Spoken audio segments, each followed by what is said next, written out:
Hi, in this episode what I'm going to be talking about is how to patch in a piece of equipment into the channel inserts on your mixer. This will work with any type of effects unit. What I have here is a Behringer dual compressor, the Composer Pro XL to be exact. So what do we got to do to put this in line with, say, our vocalist, so that it evens out their vocals better and you can have an easier time mixing. So how do we plug this in? If you don't know about these or haven't seen my other video on an introduction to compressors, you might want to check that out.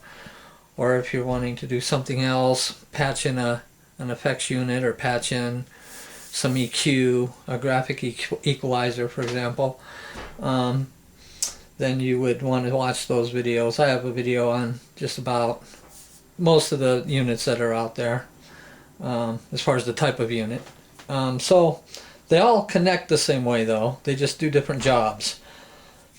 On most of the compressors you have a compressor gate and limiter, so that you can use the gate to have the microphone automatically shut itself off when they're not singing.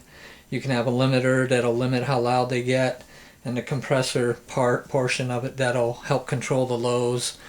When they get too quiet, it'll bring their voice up a little bit, and when they start to sing really loud, it'll compress their voice so they don't, get really loud. But the emphasis is still present. And these are really minute changes that happen within this unit or any compressor. So the question is, how do we hook it up? And what is an insert point? On most mixers you'll find an insert jack, and it is a stereo jack where your other input is a 1/4 inch instrument jack. Now for these, if you have a full system, you're going to use something like this, where you're going to have a snake with a whole bunch of cables on it going to, there's actually 2 of them. I have 3 in my system here because I have a lot of effects. So like this one's marked for all my compressors, so I can have them all in one snake. For the simplicity of this video, I'm only going to use one cable, a makeshift insert cable. An insert cable has a stereo jack on one end, and it breaks out to 2 mono jacks on the other end.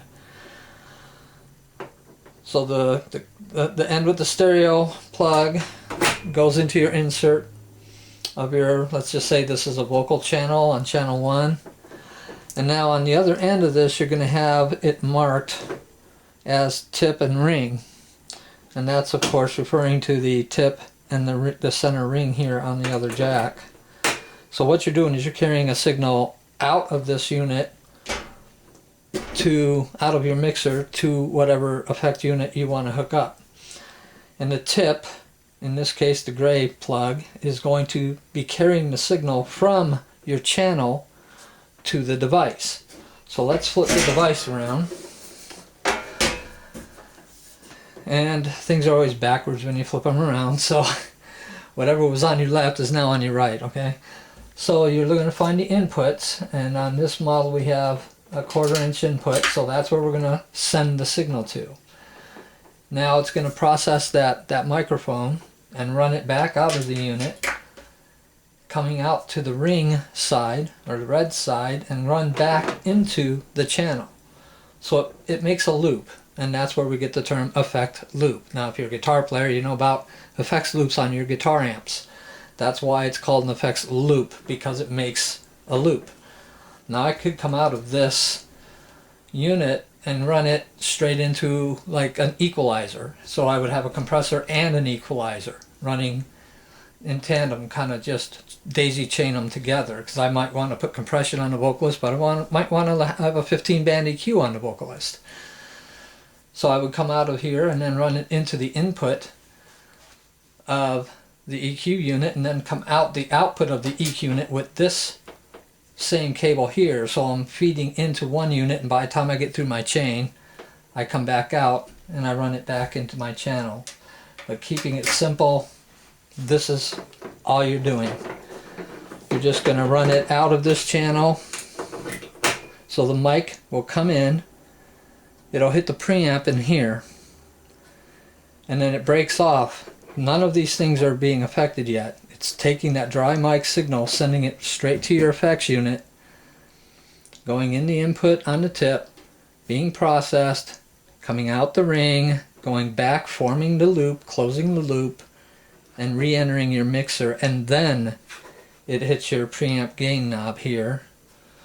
And on this one I have built-in compressors, but they're just one knobbers. So whatever unit you're going to plug into your channel is going to come before your effects sends and other things that you might be using on the channel, okay, through your auxiliary sends and things like that. I'll cover those in another video. This is the first in the more advanced series after my introduction series. It's been a while, but now I'm going to get into how to wire things differently with your mixer. So today's video is strictly going to keep it to the channel inserts, and that's all there is to it. You need a channel insert cable or a channel insert snake. It's going to be constructed the same way.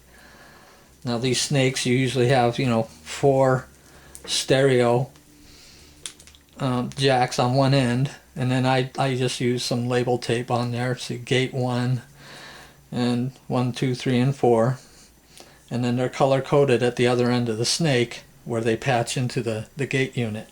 So at the other end I would use the black and white to patch in gate number 1, and then I would use the orange and yellow for gate number 3. So they're all color coded, so you can't mess this up. Now the snakes are a little pricey, but they really save on a whole bunch of these things dangling around inside your case. So that's it, folks. That's all there is for hooking up an effects unit. I hope you found it helpful. And just remember, this can be done with your friendly compressor here. It can be done with an effects, like a reverb unit for your vocals. It can be done with a guitar processor even. You can even patch a guitar processor in this way if you wanted to. So basically, it's anything that you want patched into a channel. This is one way of doing it. So I hope you found the video helpful, and please remember to like and subscribe. And I thank you for watching. Have a good day.